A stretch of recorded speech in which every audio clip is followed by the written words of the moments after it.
Omulodi meya wa Kampala Salongo Elias Lukwago ayagala etteeka erifuga kasasiro mu kibuga likolebwemu ennongosereza okusobola okutunkana n'enkulaakulana y'ekibuga.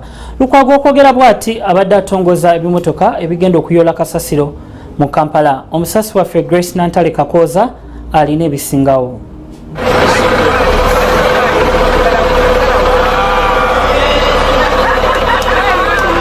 Mukaweefuba w'okukomya okumansa kasasiro mu myala n'ebitoogo ebitwala amazzi mu nnyanja Nalubaale. Ekitongole ekivunaanyizibwa ku kibuga ekya Kampala Capital City Authority nga kiyita mu pulojekiti eya Lake Victoria Environmental Management Project kitongoza ebimotoka ebikuŋŋaanya kasasiro.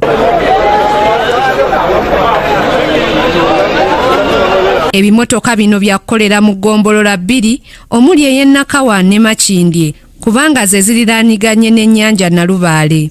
Bw'abadde atongoza ebimotoka bino, omulodi wa Kampala Salongo Elias Lukwago ategeezezza ng'etteeka erifuga kasasiro we lyetaaga okukolamu ennongosereza. Eririwo lyakolebwa kanso mu mwaka gwa 2000 setteeka eryo kadde nnyo era lyetaaga okuzza obujja kuba likyayogera ku bipipa biskips nti binakuumibwa nga bitya, lyogera ku bintu ebitakyalina nnyo makulu akaseera kano. Lukwago ayongedde n'ategeeza nti wadde ebimotoka ebikuŋŋaanya kasasiro bitono, bakansala ne bammeeya b'ekibuga beetaaga okuwabula abantu ku ngeri y'okusuulamu kasasiro okusobola okukuuma obutonde. Twagala okuzzaawo pulogulaamu yaffe ey'okusensitizinga abantu bannakampala okulaba nga kasasiro tebamalaga mu yiwayiwa buli we basanze. Kasasiro kye kimu ku bizibu ebitawaanya bannakampala ng'abasinga bamala gamusuula mu nguudo abandi mu myala oluusi ekiviirako n'amataba okwanjaala mu kibuga. Grace Nantale Kakoza, Kingdom TV, amalindirire.